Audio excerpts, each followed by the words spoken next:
Menjelang tahun baru 2021, segmen Cari Pahala menyingkap usaha Geng 10 menukar karpet baru untuk Masjid Wilayah Persekutuan. Harap-harap lebih ramai lagi di antara kita mencontohi mereka dalam kerja kebajikan.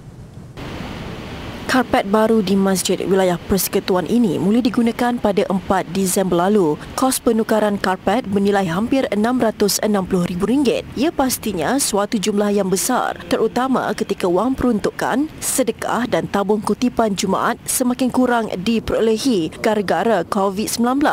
Resah mereka segera reda sebaik Geng 10 atau sebenarnya 10 ahli korporat yang juga ahli Persatuan Sahabat Masjid Wilayah Persekutuan diketuai ahli Parlimen Rompin Datuk Hassan Arifin tampil memberikan sumbangan. Initiate karpet baru. Jadi alhamdulillah dengan kolaborasi kita dengan Persatuan Sahabat Masjid ni berjaya untuk mengumpulkan penyumbang-penyumbang yang seramai lebih kurang dalam 10 orang atau lebih sikit untuk mereka menyumbang dengan kos yang hampir RM660,000 lah untuk keseluruhan karpet Dewan Solat ni. Reka bentuk karpet dihasilkan sebuah syarikat tempatan berinspirasikan karpet lama Masjid Nabawi di Madinah, Arab Saudi. Manakala pembuatannya dilakukan di China. Dan jika karpet lama bertahan sehingga 20 tahun sebelum digantikan, untuk karpet baru ini, pengurusan Masjid Wilayah Persekutuan berharap ia mampu bertahan lebih 10 tahun. Ini kerana komposisi material yang digunakan ialah 20% wool dan 20% nylon serta bahagian bawahnya dilapik dengan getah. Setiap karpet berukuran 4 kaki kali 40 kaki dan untuk ruang solat utama masjid sahaja sebanyak 890 unit karpet baru diperlukan.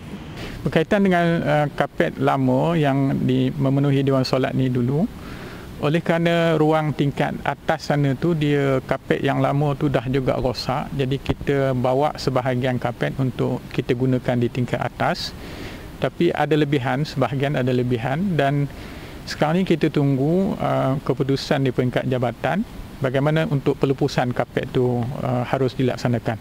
Jemaah yang ditemui turut melahirkan rasa syukur dengan pemasangan karpet baru ini kerana memberikan keselesaan kepada mereka untuk beribadah. Tengok yang desain baru ni, saya rasa cantik. Cantik.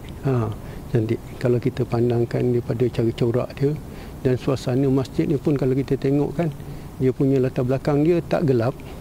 Tapi bila dia ada cahaya dan sebagainya, dia nampak, dia naik di color dia. Kalau kita nak lebih terang lagi, color dia cantik antara pukul 8 lebih pukul 9 tu. Pasal matahari akan daripada cermin dan dia akan nampak lagi terang daripada kalau kita macam biasa macam ni. Saya ucapkan insya-Allah lah, mudah-mudahan. Masjid Wilayah Persekutuan adalah salah sebuah masjid utama di Kuala Lumpur terletak di Jalan Tuanku Abdul Halim berdekatan kompleks pejabat kerajaan di Jalan Duta. Masjid ini boleh menempatkan seramai 17,000 orang jemaah dalam satu-satu masa. Selain solat dan kuliah agama, Masjid Wilayah Persekutuan turut melakukan aktiviti pengimarahan lain termasuk sebagai tempat pernikahan. Segmen Cari Pahala, TV9.